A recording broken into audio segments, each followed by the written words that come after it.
Hi BookTube, welcome to Jackie's Literary Corner. I am Jackie, and I am filming, or refilming actually, my October TBR. I had filmed it the other day, but I decided to go ahead and refilm it because I didn't like it. So, let's get started and talk about what I'm going to read in October, or hopefully read, although I always overdo it and I'm overly ambitious, make way too many books because I can't make a decision. And then I end up only getting through like 25% of them. Well, not like 25% of each book, but 25% of the overall pile. I'm not good with numbers.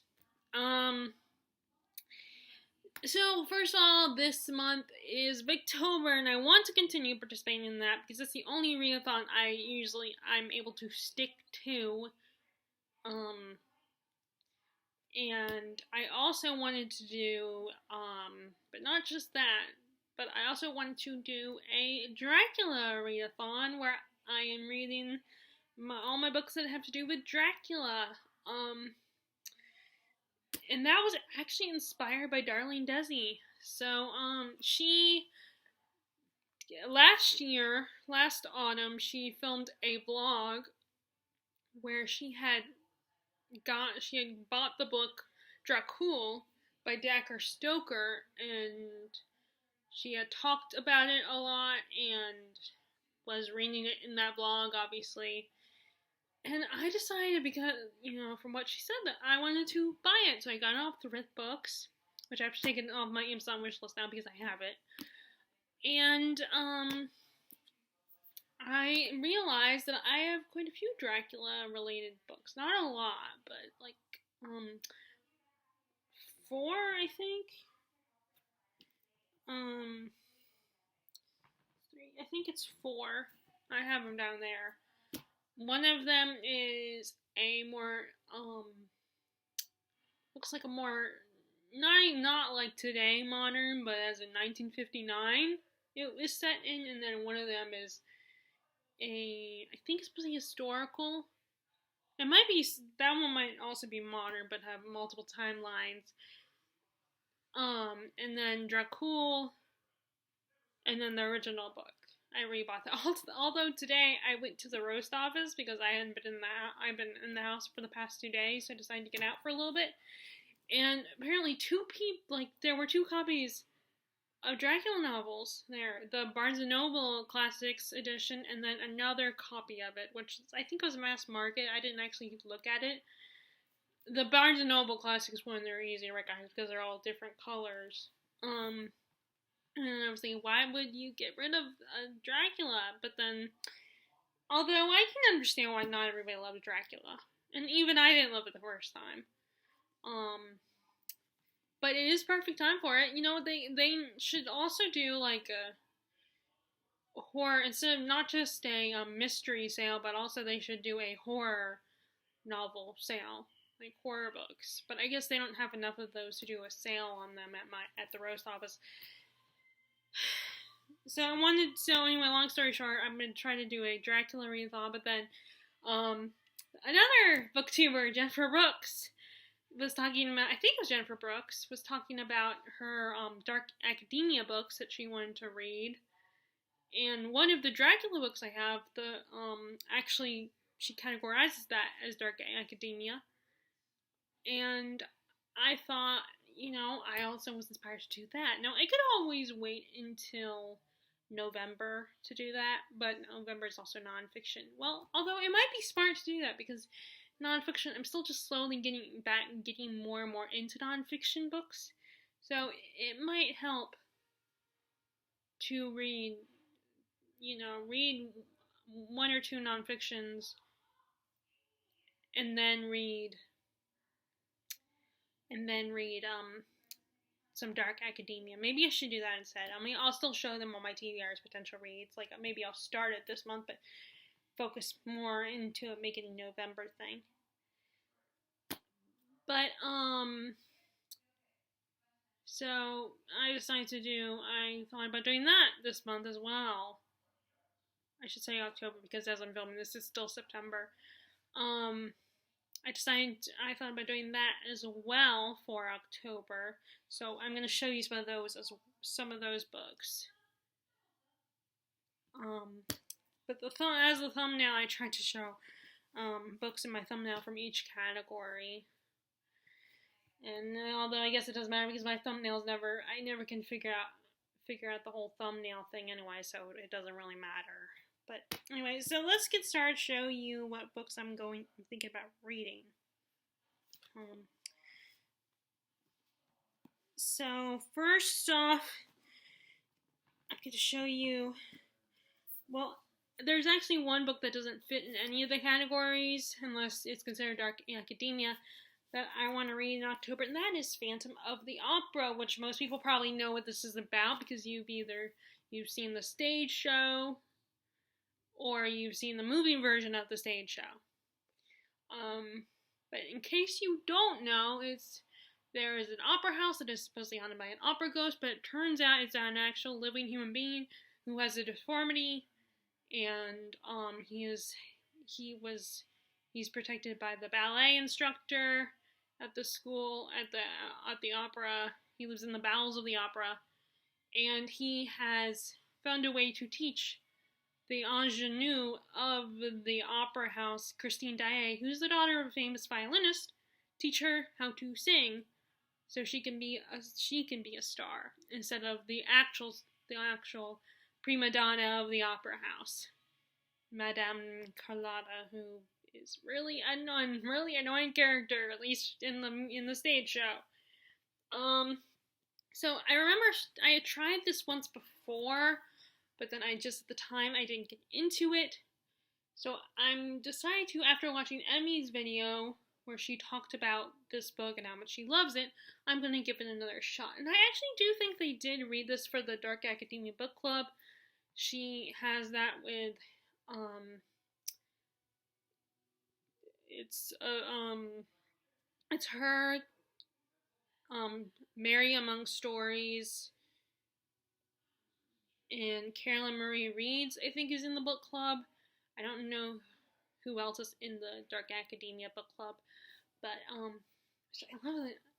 I love that their nickname is the DA, and they refer to it as the DA, and then all I can think of is Harry Potter.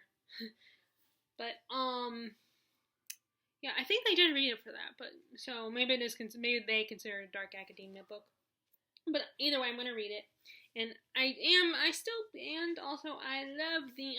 have a soft spot for these editions of books, even though some of my books I have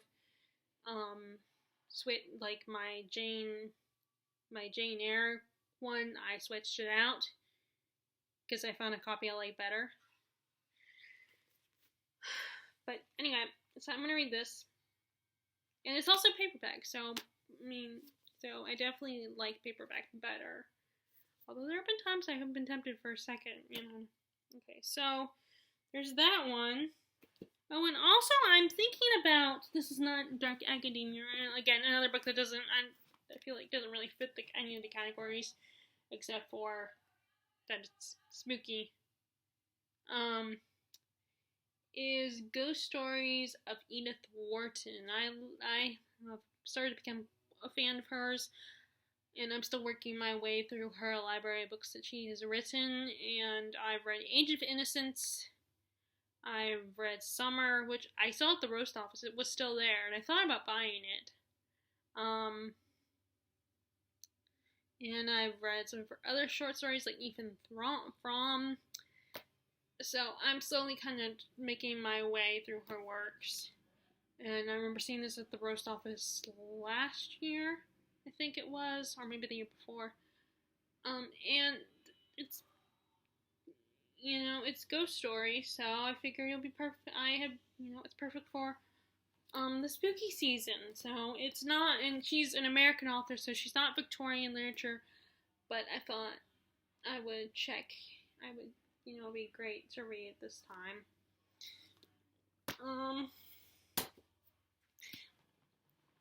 And then one last book, I'm probably not going to finish it this month, but I do want to start it. But I've already, it has chocolate stain on it. That I've started once before, That is, you can see it right here. Not chocolate, but dirt. The Brothers Karamazov. I had started this a while back when reading my mass market copy, but at the time I was starting to realize that I'm not a big fan of mass market copies anymore. So, I decided to buy a copy of it. And this was actually this was the edition of it that I saw at the roast office when I saw this, or not the roast, at Books A Million, but then it has since disappeared. So finally, I bought myself a copy.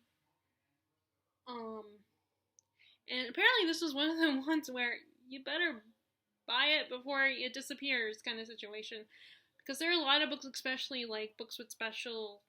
If there are certain kinds of popular editions of the book, then you got to get it even at the thrift bookstore, thrift bookshop, or thrift books, the online bookshop. You got to get it first come first serve kind of thing. And actually, that's what happened with the that's what's happening with the Wheel of Time books. Those editions where it has the picture in the middle, Robert Jordan's name on the top, picture, and then on the bottom is the title of each of the books. It's this size. Actually, well, I don't have it here. I thought I had it on I think I took it downstairs. If you want to get those copies, you gotta grab first come first serve situation. And it was not, and I really want to get those because I'm not a big fan of the mass market with the 80s covers, 80s style covers. Although when I was at Books A Million, when I got the second book, and I was trying to decide what other books to buy. These two gentlemen, I saw them walking by, and they were also Wheel of Time fans, I'm guessing, and he was like, I don't want to, it's the new editions. I don't want that. I want the old ones. So I feel like a lot of times a lot of the younger fans of the series that are my generation, and maybe even the female fans of the series, probably prefer the newer ones, while the older fans that kind of were around when it first came out, they probably like the original covers, the original cheesy 80 covers. I mean, I could be wrong, but in my experience, but anyway, okay, so back to this. So I ended up buying it, and I've been meaning to get back to it because it was between this one or reading The Idiot. But it was but I was feeling like, okay, I had started this one, I should read this one first, get this one read, and then go back to The Idiot. Now, The Idiot, I do have a hardback copy of it, but that's okay. It's not a huge book. It's not like the size of Priory of the Orange Tree. So, anyway. So yeah, I want to at least start this in October. I know I'm not going to finish it, but... See, my thing is I'm not like a lot of the booktubers on here who mostly read. I also watch a lot of TV, and it drives me crazy when it's completely quiet. Like, it would absolutely terrify me that in dead silence, when, the whole, everything, the antagonist, the old lady, will make Mary Shaw will make everything completely silent, no noise at all, and then that's how she kills you. Well, I mean, that's how not by taking away the noise, but that's part of it.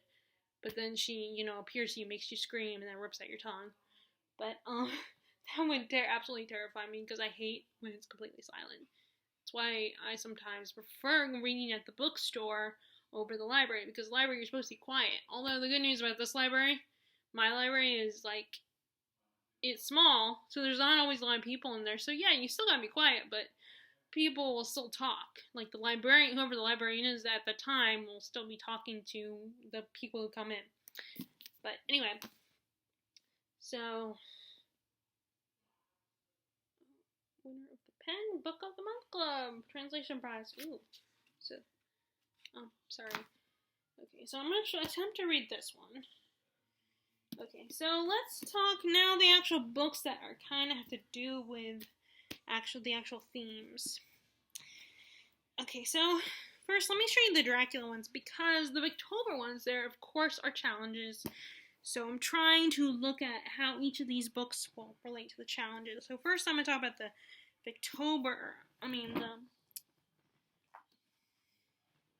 Dark Academia and all that.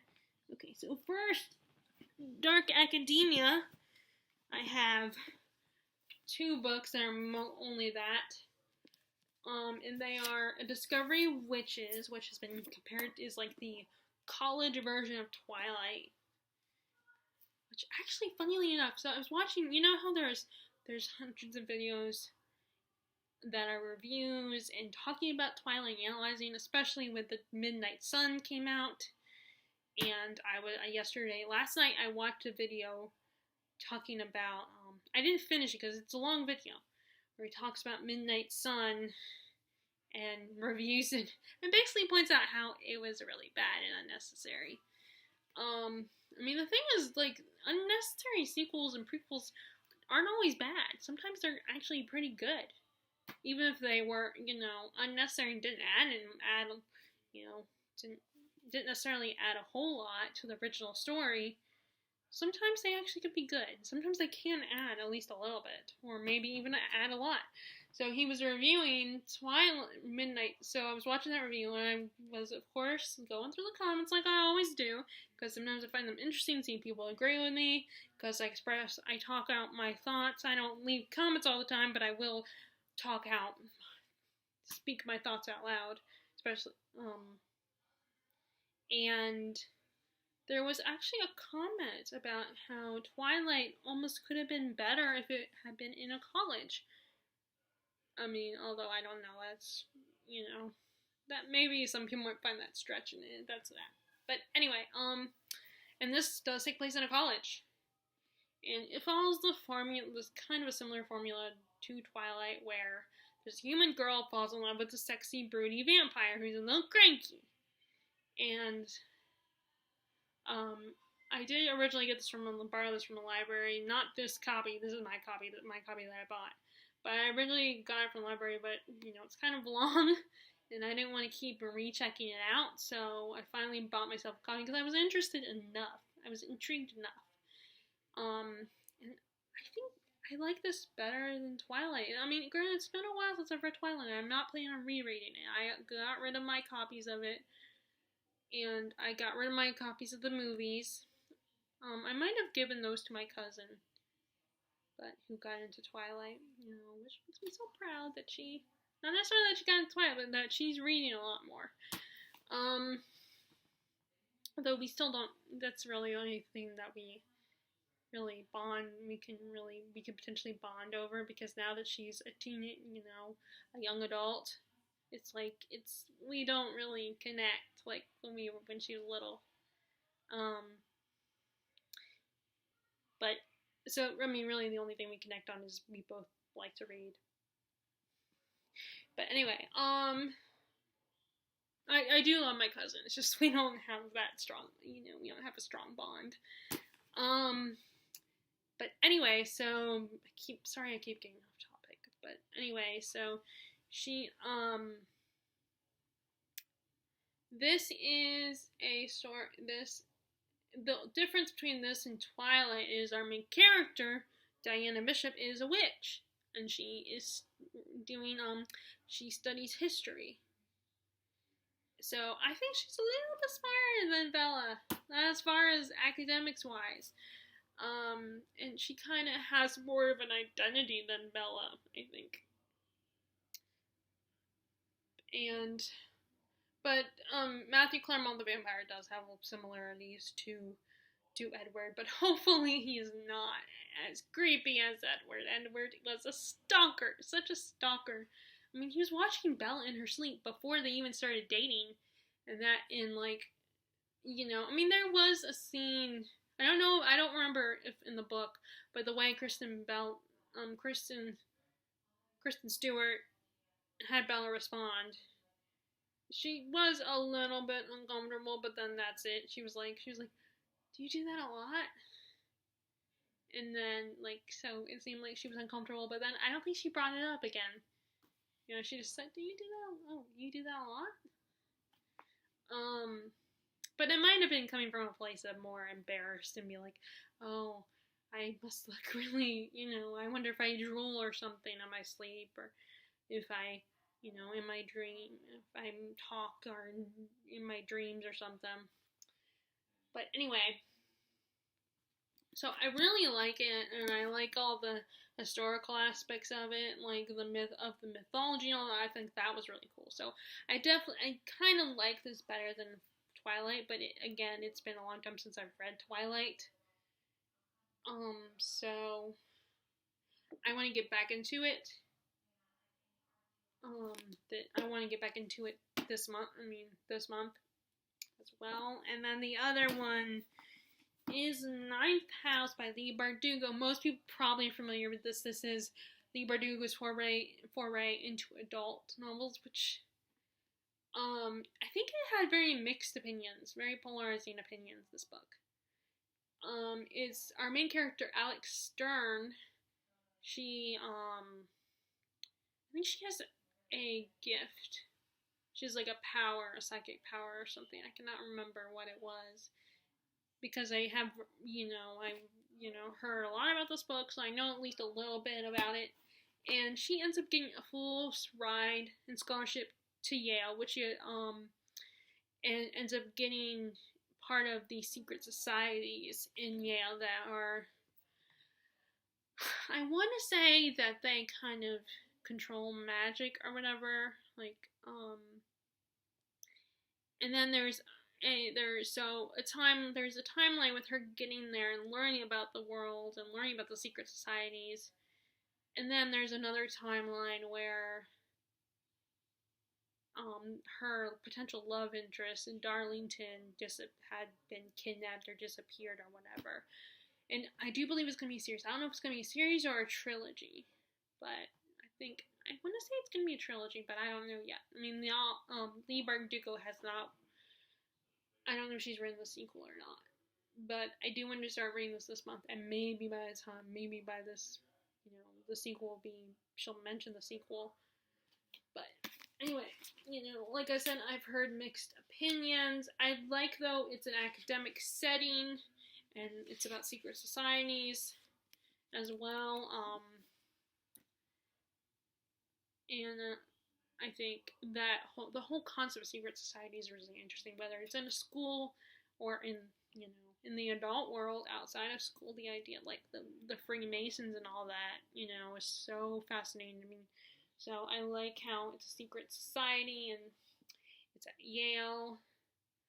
You know what I would love to do is write a story that takes place at my sister's college if I ever publish a novel, or at least write one. I would love for it to take place at William & Mary, where my sister went to school. Because there's always, like, schools like that always, I get the vibes that they always have some kind of mystery to them. So much history and mystery to them. So I would love to do a story, because people always talk about Harvard and Yale and, all those prestigious, really well-known schools. So I want there to be stories about, like, lesser-known schools. Although that school, William & Mary, might be a little bit more known because of Jefferson went there. Thomas Jefferson was a student there, but, but anyway, this is one of my dark academia books. So, and then so let me go ahead and go into the whole other. Okay, so let's talk about the Dracula thing first. Okay, so let's see. First we have the original Dracula by Bram Stoker. So I used to have a mass market copy of this. I don't even remember what it looked like. but I ended up getting rid of it. And because at the time, like I said, I didn't like Dracula, but I'm gonna give Dracula another shot. And right away, and as you can see, I did start reading it, and I'm starting to like it a little bit more, and definitely appreciate it more. And I didn't even think about the fact that it's a Episcopal novel where we get journal entries and letters, mostly journals, from the characters. And I really like these World Classic editions because they have the quotes all over them, and then the title, and I like the feeling of these flexi-bound covers. I really like, I don't know why, I just really like that feeling. And like I said, I like the quotes.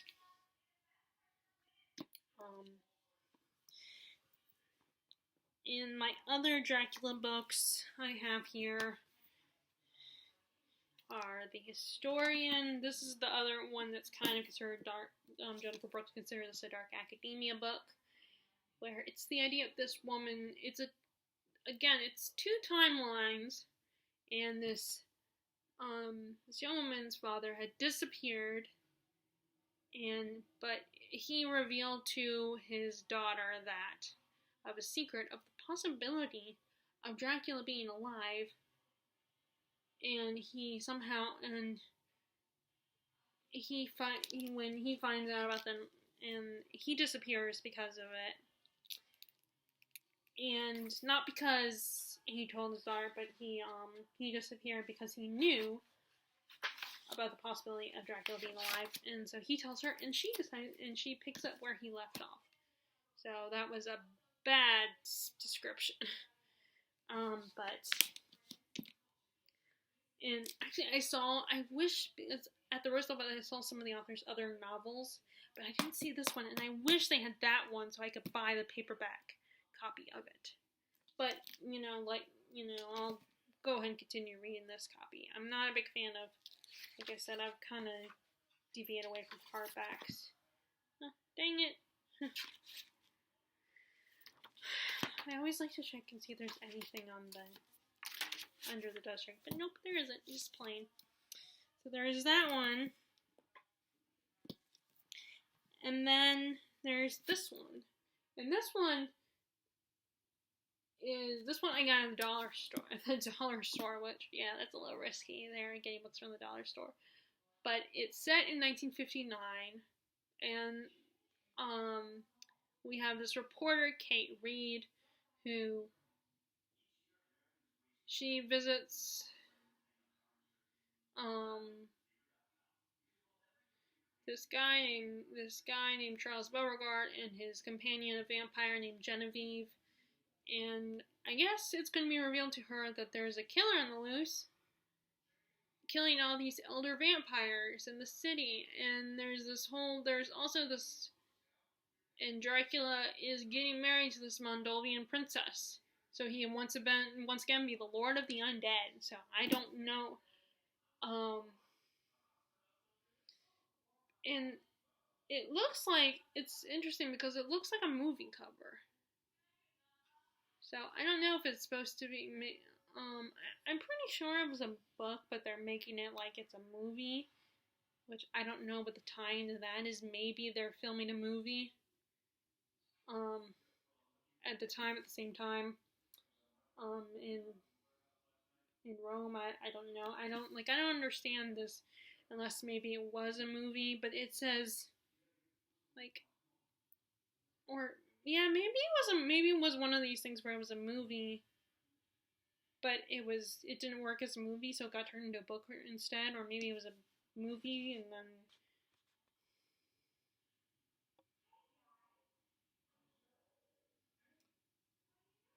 so I'm a little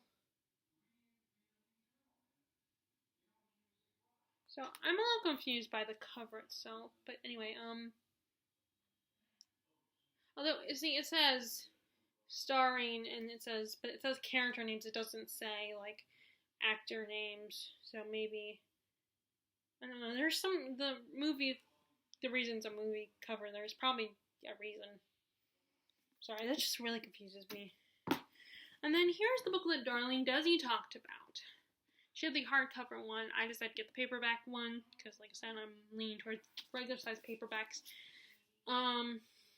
So this one is really interesting because, first of all, Dagger Stoker is the great grandnephew of Bram Stoker, and this is the only book that is considered a prequel, a true prequel.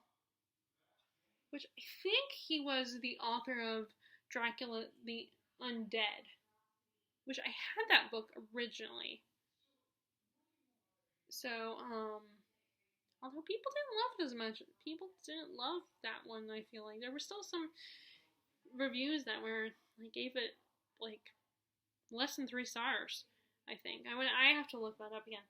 But and it was at the roast office, but I missed out on buying it again because I thought about for a second re-buying it because I remembered I liked it.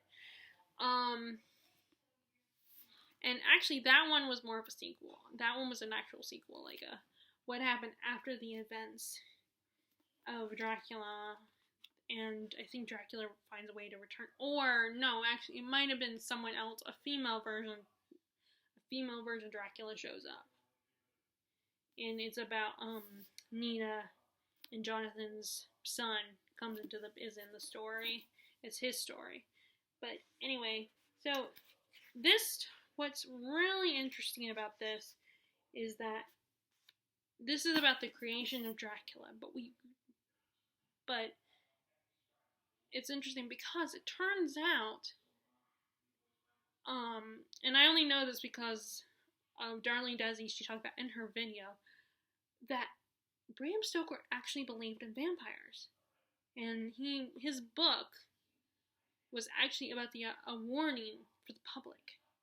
But his publisher wouldn't publish it if he published it like that. So he had to pass it off as fiction. And there are a lot of copies. There are a few rare copies out there, first edition copies with a bunch of other characters in them, and there's a few more chapters in the beginning of the book that were taken out. Now, I think, and the reason why the publisher not only does that whole idea of vampires being real probably sounded crazy to him, but at the time, that was the time of Jack the Ripper was around, and I think his publisher was worried, or his agent or publisher was worried about people that would start mass panic if people were told that vampires were real. Which, I mean, back then they might have been more prone to believe it than today. People today are we have not had experience with the vampires, or nothing's happened to make us believe that there are vampires. We know a lot more today. Granted, who knows? Maybe there are really vampires, so we just don't know it. But there is like a disease, I think, that like reflects vampirism, but it's not actual. As far as I know, it's not actual vampires. And like Desi said, it would be kind of cool if they were real, but then it would also be terrifying. Because I doubt they're I doubt there are any vampires even like the Cullens, or even, Spike and Angel, or Damon and the Salvatore brothers. They might be like the original family, the first family vampires, but they're probably more like savage monsters if they were real. It'd be cool if they had those charming personalities of those fictional characters. And even some of the Cullen family members, like Alice and Jasper, and even Rosalie, or I cannot remember the other guy's name. But anyway, so yeah, then it just, and it got me really excited hearing all that stuff. So I finally, and I got Superior Achievement in a Novel Award, or it was an award finalist. It didn't get the award, but it did get nominated. So that's my Dracula TBR. Okay, now it's time for my Booktober TBR. Okay, so I'm gonna call up. Dang it. Okay, so let's see. So we have the challenges for Victoria. Read Kate's challenge is read a Victorian sensational novel. Katie's is read a Victorian set in the countryside and or the city. So you can read either one in the countryside or in the city, or you can read one that's in both. That's Katie's challenge. And then Lucy's challenge is read a Victorian book with a female main character. And then the group challenge is read a popular Victorian book, which you can define that how you want. You can pick one that's popular, to a Victorian novel that's popular today, a Victorian novel that's popular on BookTube, a Victorian novel that was popular back in the day when it first got published. And I don't know what I'm going to do, but for that one, and then the group read is Gothic Tales by Elizabeth Gaskell, which I do not have, and I think it's too late for that. I mean, if I could buy in October and then get it, but I wouldn't finish it. So I mean, I might do that. I might do that. I don't know. So let's see. All the Victorian books I have here. So there's obviously Dracula, which is a sensational. I could read that one. It could apply to the sensational. I don't know if it could apply to the group challenge, which is read a popular Victorian literature, because it did. There was actually one book that outsold Dracula, and that was The Beadle. I don't remember the author of that one. I don't know their name, but it might not apply to the popular one. I mean, it could still. I'm gonna have to look that up. But this could apply to the Victorian sensational novel. And I don't know if any of these could apply to the popular. Okay. Let's see. And then I have Our Mutual Friend by Charles Dickens. And this takes place, I believe, in the city. This is about this guy who is he is presumed dead, and there is an inheritance that could go to anyone. Inheritance go to a lot of different people. So anyone that has a right to the inheritance, we get their perspective. So I think that's basically what it's about, which that kind of reminds me of a little bit of the plot of Bleak House, where in Bleak House there's a will, and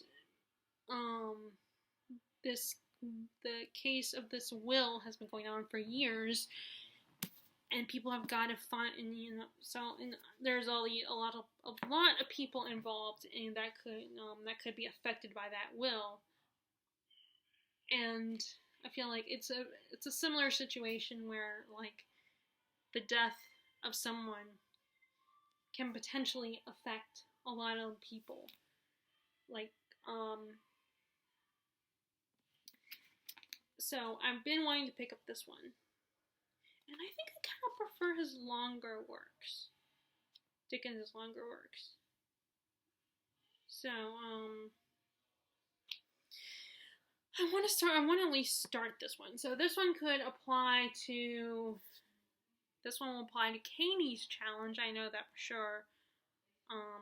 Just like I know Dracula could apply to Kate's challenge. So I think, like I said, I think this takes place in London. I don't know if there's any rural set stuff, but anyway, so yeah. Okay, now I've got quite a few that could apply, where the female, Lucy's challenge of a female could apply for that challenge, and that's the Villette. I figured I would go ahead and start this one. I should probably think about getting into. This is a young woman who gets a job as a teacher at a girls' boarding school, trying to escape her past. And like Jane Eyre, she's battling her feelings of loneliness and isolation. And apparently some of the students, she has to deal with some of the flirtatious students. Oh, and her employer, Madame Beck, gives her a hard time.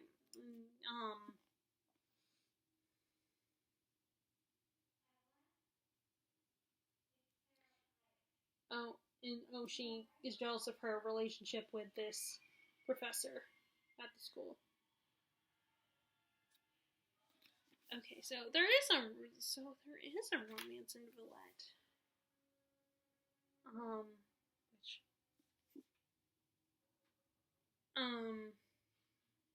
But anyway, so I've been wanting to read this for a while, but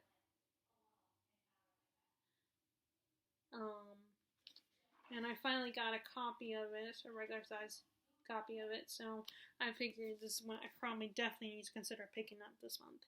And like I said, this applies to Lucy's Challenge because, like, Villette, female.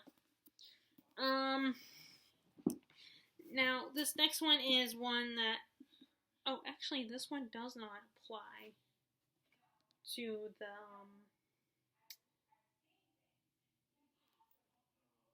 this one doesn't apply to Lucy's Challenge, but this is Armadale.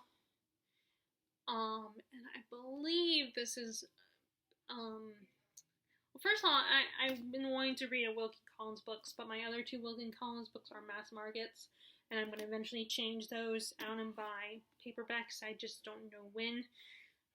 But this is the only one so far that I have on regular size paperback, and I believe this is these two guys who have the same name. So I think it could potentially apply to the sensational novel Prompt as well. And this has pictures. So this one actually has pencil drawings, and I kind of like that. I kind of like when, like, some of these older works have drawings in them. I think that's really cool. Because I imagine, though, I don't know if that was common in Victorian times to have, like, those pencil sketches. So this would apply more to sensational. And then this is one that I need to, actually, this can apply to both sensational prompt and the prompt for a main female character. But this is Anne Radcliffe's The Mysteries of Udolpho, and I started this a while back, so I've been meaning to get back into it. So this is one I definitely probably should consider reading above all others, because, you know, I've started it and I need to finish it. But so this is one I might read. Like I said, this could apply to the female lead. There's a female lead, and it's also could be a sensational because there's mysteries of Udolpho. There's something creepy going on in that house, and I think she starts going a little, like, she starts having hallucinations, supposedly, from what but no, I haven't gotten that far into the book itself. I'm at the part when they go to Italy. So, but, like, this is about a young woman who, her father just died, and she's been sent to live with her aunt, who she's never met before. And her aunt didn't approve of her father's lifestyle, so she takes her niece on and tries to raise her how she thinks the lady should be. And the aunt gets married to this rich Italian count, and apparently he thinks he has an opinion on the girl's life. And what really pissed me off is that him and the aunt were like, okay, you can marry this guy. She wants to marry this guy that she met when her and her dad were traveling, and they fall in love and they want to get married. But then the aunt and the aunt's new husband do not approve of him and decide, oh, actually, no, we're not gonna let you marry this guy. You're gonna marry someone that we like. And when she goes to Italy, and I think she ends up getting essentially like trapped in the house, her new home. So there's that one as well, and that one, like I said, okay. So last two, and actually there's another there's another I forgot to grab it, but there's another Bronte novel that I want to read by Anne Bronte called Agnes Grey, which I have, and I forgot to grab it. But I thought about reading that as well for this month. And then, okay, so next is, this one also would apply to Katie's challenge. This is Mary Barton. And this deals also, like with North and South by Gaskell, this deals also with industrialism in England. And I think the main character is... Okay, so it's a bit of a love triangle. Their main character is the title character, Mary, and she has to choose between Henry Carson, the son of a rich industrialist, and her working class lover, Jem Wilson. So this is a Victorian love triangle. But it kind of looks, I'm guessing, like with North and South, it deals with the working class versus the workers versus the employers situation. So I'm gonna read this, and I don't know who I'm gonna root for, because I'm kind of curious who I will like between the two men.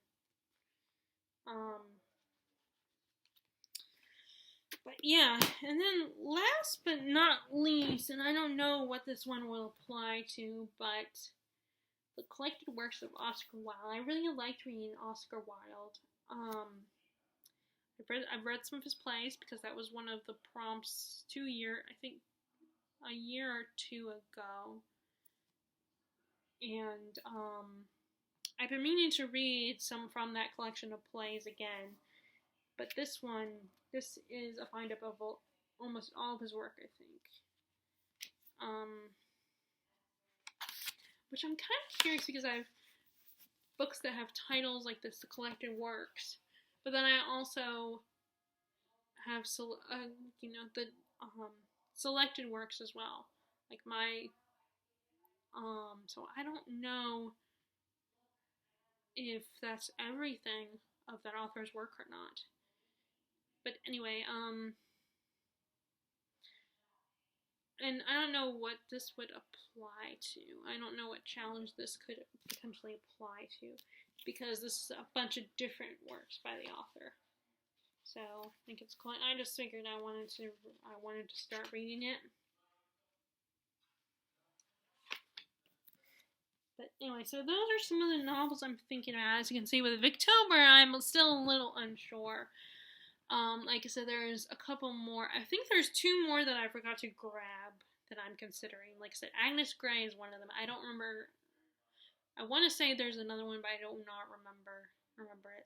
I'll probably I'm going to look at my books and see. But I want to say that there's one more that I was thinking about. So that is my October TBR. I know it's a lot. And I know, unlike some of these people, I don't spend all day reading. I also watch TV. I prioritize TV and movies. Like, I have the TV on right now because, again, I just do not like it too quiet. I need some noise. And if I need, which ironically though, I need at least a little bit of quiet. Like, I need to concentrate on my reading. But which is why I end up going outside a lot of times when I'm reading, because there's at least the background noise of nature. So that's why I would like to get more into ASMRs, videos. I like to put those on in the background. The problem is once I turn on the TV, it's like I have to, I can't bring myself to turn it off. Not like I can't just get up and turn it off. Obviously I can, but it's like I just like I like the TV. So anyway, if you guys like this video, be sure to give it a thumbs up. Click subscribe if you haven't already. Click the bell notification below if you want to be notified when I post new videos. Especially since I'm so sporadic about it. I hope you are staying safe and enjoying your reading. Oh, and if you are participating in Booktober or doing any special reading for October, feel free to share in the comments below. I would love to hear about it.